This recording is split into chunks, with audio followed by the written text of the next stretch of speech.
As you can very well see, this is not your usual new car review. In fact, as I stare at this car, I don't even know where to begin. It's such a special, incredible automobile. This 1993 Mazda RX-7 it's a living legend. This particular car is probably unique in the world, or just about. I'll tell you a little bit more about that in a few moments. But what truly blew me away over the last few days is the amount of attention and love and respect this car got from both young and old. I mean, it pains me to say this, but had I been driving around in a 25 or 35-year-old Porsche 911, it wouldn't have got as much love as this car did. This RX-7 is just, it's something else. So let me tell you a little bit more about it. I've had the car for almost 4 days now. Actually, it's 3. Wow. And every time I walk up to it or park it and walk away, I have to turn around, I have to stare. Isn't there something just completely pure and elegant about the lines on this car? It's just so stunning. It's simple because it has, 16x8 wheels, nothing special. This is a base car in competition yellow, which is only available without the touring package, one of the reasons why this car is so unique. I'm kind of skipping all over the place here, but if you took touring package, it would add the spoiler and the sunroof in Canada, and well, this has none of that. It's just so sleek and clean, and the coefficient of drag on this car is 0.29, and some of those signature things, I think you could see it in the shot. It's got that double bubble roof. Oh, it's gorgeous. Oh yeah, and then 90s proper etiquette required.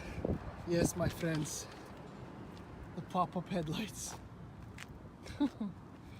If you wanted one of these back in 1993 and you walked into your local Mazda showroom, you would have to pony up $42,545. I don't know what that is in today's dollars, but it's a lot.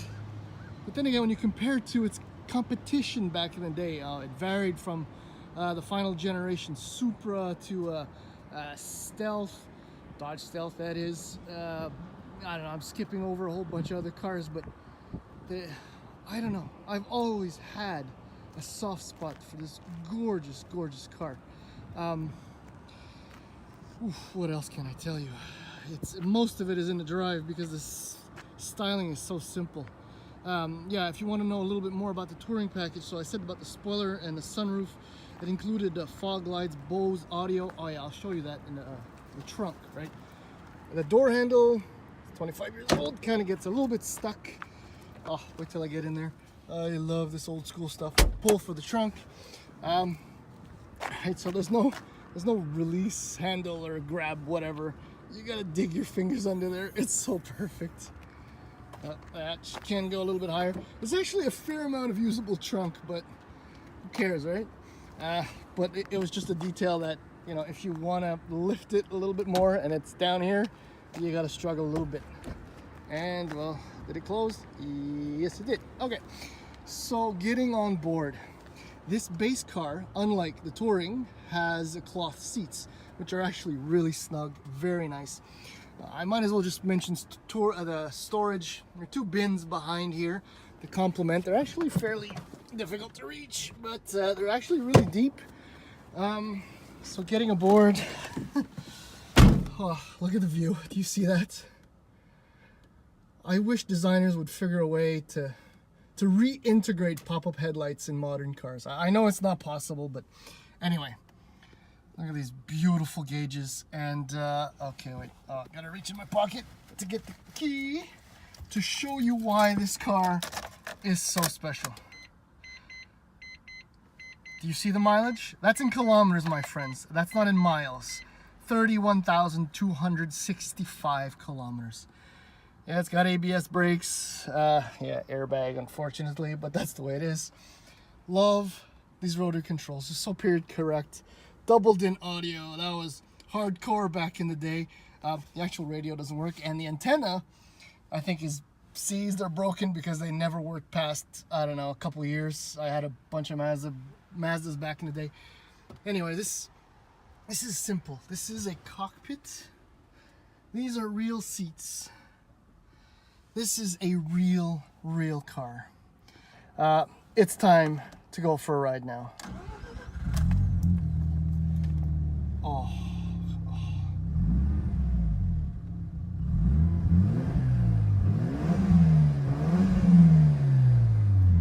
Good Lord. Now, if you're wondering why I'm test driving a 1993 Mazda RX-7, the reason is quite simple, actually. Mazda is celebrating 50 years in Canada. And in order to celebrate, they've wisely decided to bring a few of their cars from their vintage fleet to make them available for road tests. And this one and the one I get to drive after it, I do also feel privileged. Seriously, driving this car is another, I mean, it's a fantastic, fabulous experience. And now, having said all that, underneath the deceptively sleek, simple, and oh so sexy body shell is a fairly complex, for the time, powertrain, driveline, all of that.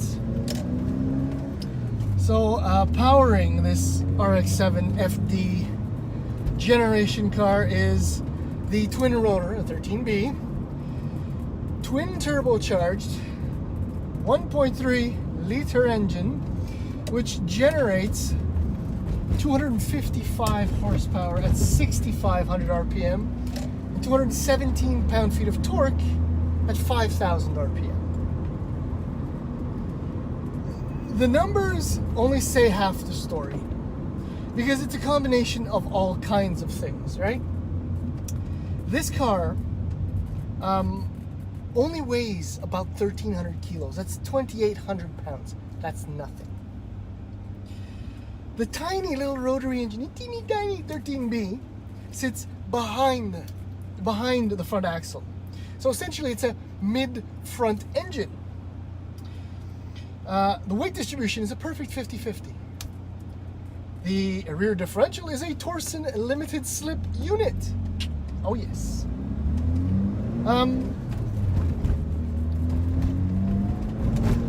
The suspension is a double wishbone setup, front and back. But surprisingly, I'm skipping ahead here. I'm getting all excited. You know how this happens. You know how it goes down. Okay, so right, the suspension. It has a contemporary, I'm going to use that word a lot, I think, a contemporary amount of damping. I'm cruising around, some of the roads around here are horrible, and there's a reasonable amount of give, of play in the suspension that makes the ride not so unbelievably, uncontrollably harsh. Yet, earlier this week when I was out in the twisties in the country, wow, does this car handle? Contemporary because the suspension is good, is compliant. And the chassis is very stiff. The structure, you can tell it's solid. Despite the few rattles, but you know, that's age and plastics and all of that. So it's a comfortable, very, very rapid cruiser. So with the 5-speed manual transmission, there was a 4-speed automatic available as an option. For some reason, I don't know. This car is actually really quick. It was measured in the 0 to 60 sprint. He covered it in 4.9 seconds, which means that I'd say, you know, about 5.2 or so, 0 to 100 kilometers an hour. It's still pretty damn quick. Steering is heavy, but the assistance is good. The feel is good. The brakes are impressively strong. It's a 4-piston calipers up front, same size discs all around. But because the car weighs nothing, they don't need to be jumbo, supersized brake discs and huge kit, whatever. This car is, I mean, I said it, it's special to look at and it's special to drive, right?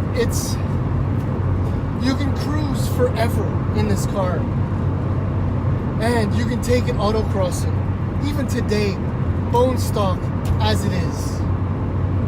It's an amazing feat when you consider this car is 25 years old, which means that a lot of the components and the technologies for this car are encroaching on 30 years.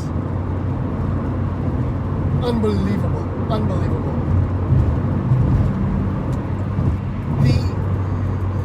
The turbochargers, by the way, are in sequence. They're not parallel, or they're not side by side. So what that means is that the first turbo spools up quickly. And as it does so, there's a valve that opens up that starts to spool up the second turbocharger. So that means you have first amount of boost and then the big boost. And what's unbelievable is that somewhere between 4,500 RPM and 5,000, you can almost feel it. There's like an on-off switch.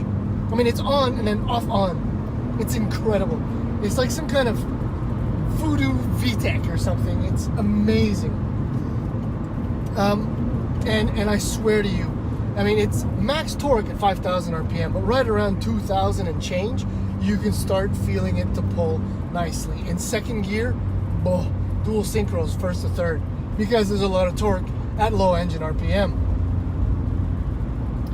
I absolutely love this car. I remember seeing it at the auto show. I mean, and it was right up there on the pedestal with the NSX, with the Stealth, with the Supra. It was just an epic sporty automobile. It was a hero of mine. It remains a hero of mine. And this is the third time that I meet him. And I'm still oh so in awe of its abilities, its styling. Oh, and if you're trying to figure out what this car is worth, I don't know. I kind of shopped around, you know, Craigslist, Kijiji and all that, and I saw some for like 10K, broken, everything, but still 10K. And I also, this is really, really bad road, and I also saw some for over $30,000, with 100,000 miles or so.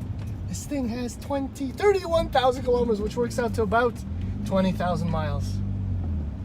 I think this thing is worth 45, 50K.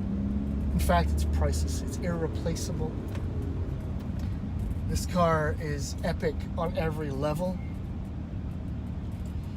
And I absolutely love it. It is one of the most fantastic driving cars of the 90s.